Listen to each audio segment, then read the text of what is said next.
황소자리 플레이데스 성단은 맨눈으로 즐길 수 있는 아름다운 성단입니다. 갓 태어난 뜨겁고 푸른 별들이 모여있는 산계성단, 이 플레이데스를 맨눈으로 바라보면 밝게 빛나는 별 6개 정도가 모여있는 듯한 모습을 볼 수 있죠. 현재까지 우리 은하에선 이러한 산계성단만 1000개 넘게 발견되었습니다. 사실 발견된 개수만 이 정도일 뿐 천문학자들은 아마 10,000개 가까이 훨씬 많은 수의 산계성단들이 우리 은하 원반을 떠돌고 있을 거라 추정하고 있죠. 보통 별들은 혼자서 탄생하지 않습니다. 거대한 분자구름이 한꺼번에 수축하면서 그 일대에서 수백, 수천 개의 동갑내기 별들이 함께 만들어지죠. 오늘날 관측되는 성단이 바로 이렇게 탄생합니다. 얼핏 생각하면 현재 우리 은하를 채우고 있는 수많은 성단들은 모두 제각기 따로 존재하던 수천 개의 가스구름 속에서 태어난 별개의 존재일 거라 생각할 수 있는데요. 그런데 최근 천문학자들은 우리 은하 성단들에 숨겨져 있던 놀라운 출생의 비밀을 밝혀냈습니다. 우리 은하를 떠돌고 있는 이 수많은 성단들이 사실은 모두 같은 곳에서 태어났다는 거죠. 원래는 모두 같은 자리에서 함께 태어난 집성촌 별들이었지만 지난 수억 년의 세월 동안 별들의 궤도가 이곳저곳으로 흩어지면서 지금은 전혀 상관없는 먼 거리를 두고 동떨어진 별개 성단처럼 지내고 있었다는 사실을 밝혀냈습니다. 우주먼지 현자타임즈, 알고 보니 모두 같은 동양 출신이었던 우리 은하 성단들의 놀라운 출생의 비밀에 대한 이야기를 소개합니다. 이사의 가이아 위성은 우리 은하 속 수십억 개 달하는 별들의 정밀한 공간 분포 지도를 그립니다. 이 개수는 우리 은하를 채우고 있는 모든 별의 약 1%에 달하는데요. 그리고 각 별들의 세밀한 위치 변화를 비교하면서 각각 우리 은하 공간 속을 얼마나 빠르게 또 어떤 방향으로 떠돌고 있는지 그 움직임도 추적합니다. 가이아 위성으로 완성된 초정밀 우리 은하 지도를 통해서 이제 천문학자들은 수억 년 전 과거부터 수억 년 뒤 미래까지 우리 은하 속의 별들의 위치가 어떻게 달라져 왔는지를 추적할 수 있죠. 이번 분석에서 천문학자들은 태양계를 중심으로 주변 3000광년 이내에 분포하는 비교적 가까운 성단들의 분포 지도를 파악했습니다. 이 범위 안에 들어오는 성단의 개수는 272개죠. 그리고 지난 3000만 년 전부터 각각의 성단들이 어느 위치에서 만들어지고 어떻게 지금의 자리까지 오게 되었는지 그 과정을 추적했습니다. 그 결과는 굉장히 놀라웠는데요. 272개 성단 중 거의 57%에 달하는 155개 성단들이 태어난 위치가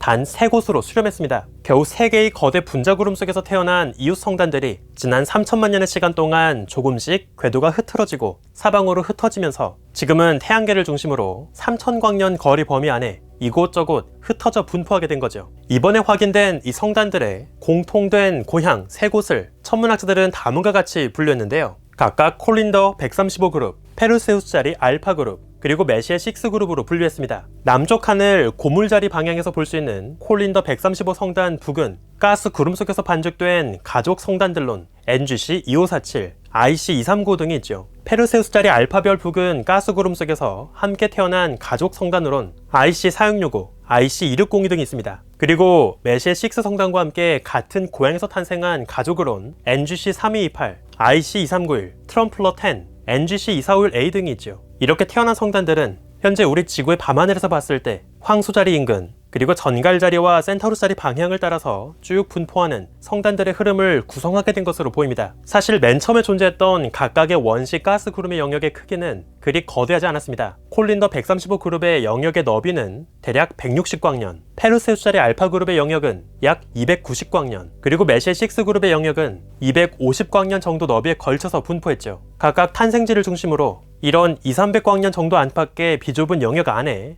옹기종기 모여 살고 있던 성단들은 서서히 우리 은하를 중심으로 떠도는 각자의 궤도를 따라 움직였고 그 분포가 사방으로 흩어졌습니다. 그리고 지금처럼 3000광년 너비의 넓은 범위에 걸쳐서 성단들이 이곳저곳 흩어지게 되었죠. 이렇게 세월이 흘러가는 동안 각각의 성단에선 총 200개 가까운 초신성 폭발이 벌어진 것으로 추정합니다. 초신성 폭발이 사방으로 남긴 충격파의 흔적은 우리 태양계 주변 우주 공간을 에워싸고 있던 성간 물질을 바깥으로 풀어냈죠. 그리고 우리 태양계를 중심으로 주변에 비교적 성간 물질의 밀도가 적게 관측되는 일종의 거대한 거품 영역을 만들었습니다. 이것이 현재 전파 관측을 통해 관측되는 우리 태양계를 중심으로 한 둥근 땅콩 모양의 텅 빈 영역, 로컬 버블로 보이죠. 뿐만 아니라 로컬 버블 인근에서 또 다른 거대한 구조도 발견할 수 있는데요. 이것도 충격파에 불려나간 듯 성간 물질의 밀도가 높게 형성된 둥근 벽과 같은 구조가 존재합니다. 이것을 거대 벽, Great Supershell 238009라고 부르는데요. 이번 분석에 따르면 우리 태양계 주변 로컬 버블을 만들었던 200여 개 가까운 초신성 폭발이 이 거대한 가스벽도 함께 만들었던 것으로 보입니다. 이번 분석에서 추적한 각 성단들의 디테일한 3D 공간 분포와 그 움직임의 역사는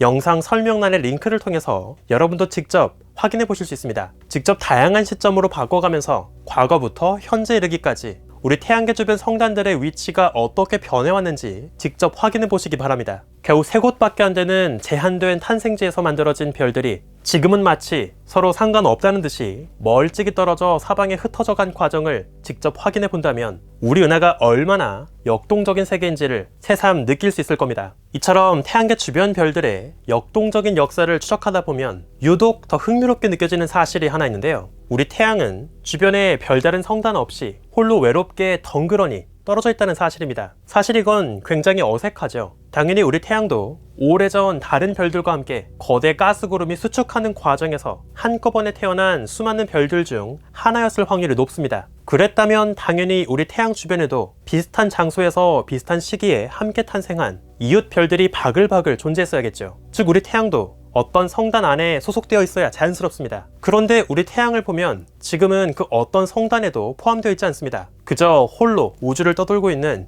유아독존 별이죠. 태양과 함께 같은 고향에서 탄생했을지 모르는 태양의 잃어버린 형제별들을 찾기 위한 노력은 지금도 꾸준히 이어지고 있습니다. 별의 출신 성분을 구분하는 가장 확실한 방법은 별의 대기를 구성하는 화학 성분의 조성을 비교하는 건데요. 현재 우리 태양과 아주 비슷한 화학 성분을 품고 있는 별이 주변에서 발견된다면 오래전 같은 가스 구름 속에서 비슷한 재료를 모아서 탄생한 형제별의 확률이 높다고 볼 수 있죠. 그리고 지금까지 태양의 잃어버린 형제라 추정되고 있는 약 수십 개의 별들이 발견되었습니다. 그 중에는 헤라클레스자리 방향으로 110광년 정도 거리에 떨어진 별 HD 162826이 있죠. 이 별은 우리 태양보다 15% 정도 더 무거운 질량을 갖고 있는 태양의 무거운 형제쯤 되는 별입니다. 더 최근엔 공작자리 방향에서 185광년 정도 거리에 떨어진 또 다른 별 HD 18630이도 태양이 잃어버린 형제별의 가능성이 있다는 관측 결과가 발표되기도 했죠. 하지만 이 별은 현재 태양이 우리 은하를 중심으로 돌고 있는 궤도에서 크게 벗어난 다른 궤도를 돌고 있기 때문에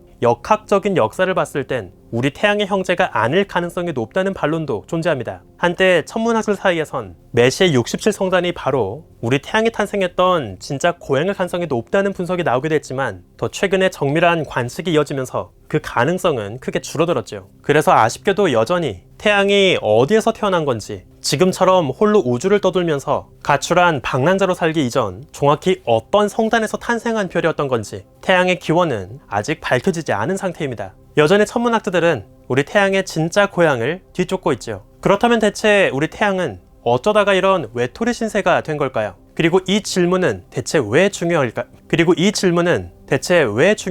태양의 정확한 고향 성단을 추적하는 건 우리 지구, 생명체 기원에 대한 예상치 못한 답을 제시할 수 있습니다. 어쩌면 우리 태양처럼 성단에 속하지 않은 외로운 별이어야 그 주변에서 생명체가 살 수 있는 행성을 더 오랜 시간 안정적으로 거느릴 수 있는 건 아닐까요? 아니 오히려 어쩌면 태양에 탄생했던 태양의 고향 성단 곳곳에서 생명 물질이 만들어졌고 오래전 우리 지구로 그 생명 물질이 전달되면서 지금의 지구가 있게 된 걸지도 모릅니다. 즉 태양에 태어났던 태양의 진짜 고향 성단을 찾게 된다면 바로 그곳에서 우린 외계 생명체의 흔적을 더 쉽게 찾게 될지도 모르는 거죠. 오늘날 우리 은하 주변 우주 공간을 채우고 있는 수백 개의 성단들의 그 진짜 고향이 겨우 두세 곳으로 수렴하고 있다면 우리 태양도 그중 한 곳에서 태어난 게 아니었을까요? 우리 은하의 탄생 과정을 쭉 거슬러 올라가면서 언젠간 우리 태양, 지구, 그리고 생명의 탄생 순간까지 추적할 수 있게 되는 비로소 태양계의 출생의 비밀을 모두 이해할 수 있게 되는 날이 오기를 기대해봅니다. 우주먼지 현자타임즈 오늘은 여기서 마칩니다. 구독과 좋아요도 부탁드릴게요. 우주먼지 여러분 감사합니다. 안녕.